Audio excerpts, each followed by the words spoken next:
The global communications network is not a fixed system. It only appears that way from the ground. Its stability affects global finance, urban infrastructure, and the global supply chain. This foundational shift won't happen over centuries of slow change. It could compress into less than a decade. The first changes are subtle.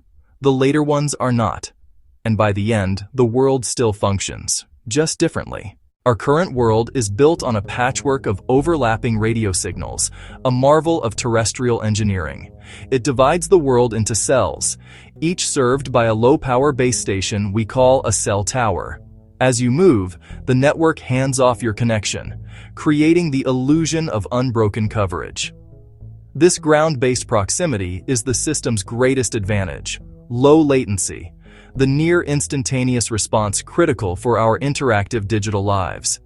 Yet this model has a fundamental failure. It's economically bound to population density. Mobile networks cover less than a quarter of the Earth's landmass, leaving huge oceans of disconnection. For billions, this isn't an inconvenience. It's a barrier to safety, education, and economic opportunity. This is the gap a new architecture, based not on land but on orbit, promises to fill.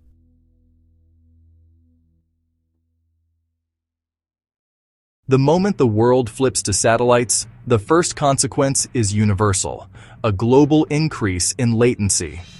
Real-time applications, built for speed, are the first casualties. The multi-billion-dollar online gaming industry is thrown into disarray. The dream of remote surgery is indefinitely postponed. The unavoidable lag makes precise, life-or-death control impossible.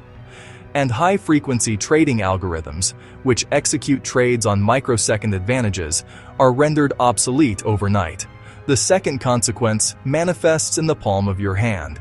Devices must now shout into the void instead of whispering to a nearby tower. This breaks the power budget of every existing smartphone, draining batteries in hours instead of a full day. This is a hardware problem, forcing a costly redesign of consumer electronics, sacrificing sleek designs for raw power. The effect is a death sentence for the Internet of Things, making billions of low-power sensors for smart cities and agriculture economically unviable. As technical challenges mount, the economic model of the entire telecom industry begins to fracture. Their core assets, towers, antennas, spectrum licenses, face a catastrophic devaluation, turning from pillars of revenue into costly liabilities. This triggers a wave of bankruptcies and distressed mergers, as the titans of telecommunications become dinosaurs. The disappearance of towers forces a complete overhaul of critical infrastructure. Emergency services face an immediate capability gap. Smart city initiatives falter as the low-power sensors they rely on are incompatible with a satellite-based network. The global supply chain loses its fine-grained visibility, creating inefficiencies that subtly disrupt the flow of goods. The shift triggers a profound environmental reckoning. On the ground, decommissioning millions of towers reduces energy consumption and restores landscapes. But this gain comes at an orbital cost. The launches required to build and maintain the constellation release pollutants into the fragile upper atmosphere.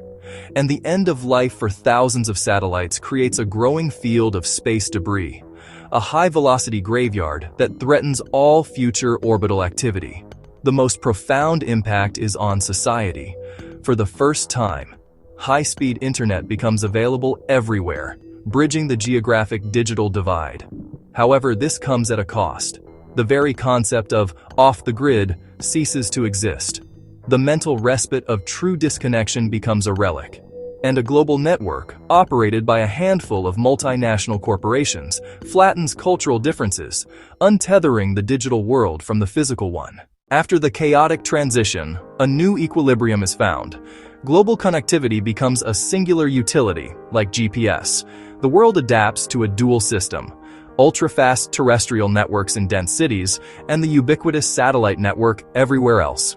We traded a decentralized, multi-provider system for a centralized monopoly, gaining reach but losing resilience. The final insight is that there are only trade-offs.